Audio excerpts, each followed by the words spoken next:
In the United States, we have learned that since Sunday, immigration agents have arrested 11 Iranian foreign nationals, and that includes one man listed on the U.S. known or suspected terrorist list. ICE says those arrested were not in the U.S. legally.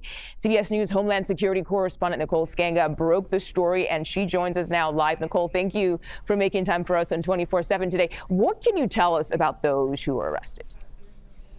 Yeah, hi Mugo, good to be with you. This was a series of targeted operations that were carried out in 9 cities and across 8 states nationwide. And among those arrested, you mentioned at least one man who was a known or suspected terrorist on that watch list, and an alleged former member of the Islamic Revolutionary Guard Corps with admitted connections to Hezbollah. Now, the Department of Homeland Security says Yusuf Mehrdano had been living in the U.S. illegally for nearly 8 years when U.S. officials determined that he lied on a visa application. And on Sunday, just roughly 4 months after the Iranian foreign national was added to the U.S. known or suspected terrorist list, he was arrested in central Mississippi, just outside of Jackson. ICE officials say another, Mehran Makari Saheli, was encountered by federal agents at his residence near St. Paul, Minnesota. And ICE officials say Saheli is a former member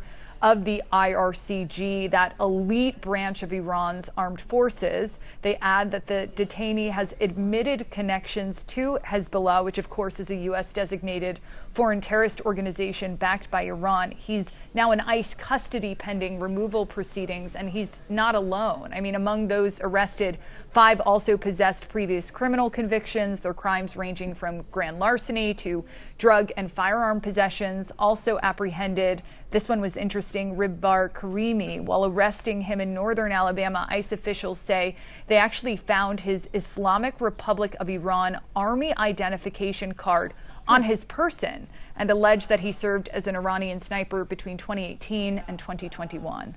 Wow. Nicole, you also reported that a U.S. citizen was arrested in Arizona along with one of the Iranian foreign nationals. What can you tell us about that? Yeah, also arrested by federal agents actually in the Phoenix suburbs in Tempe was U.S. citizen Lynette Vartanian. She was taken into custody on federal charges of threatening a law enforcement officer and what's called harboring an illegal alien. It's a federal offense. ICE officials say the woman threatened to open fire on ICE officials if they entered her home.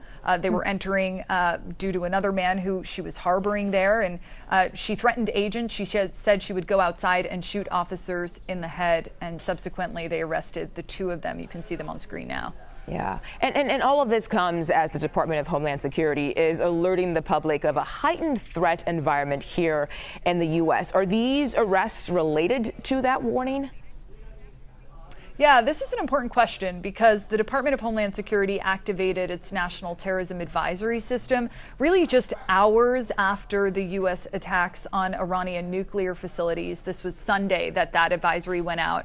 And intelligence officials cautioned that America remains on high alert for physical or cyber retaliation against the homeland.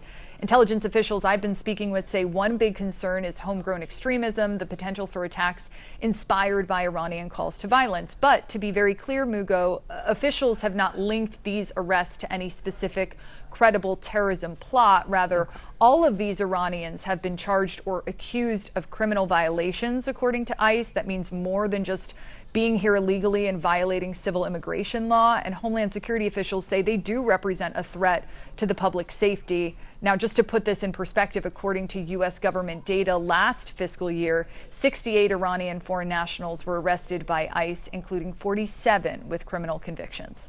Okay, Nicole Scanga, great reporting there. Thank you so much for joining us.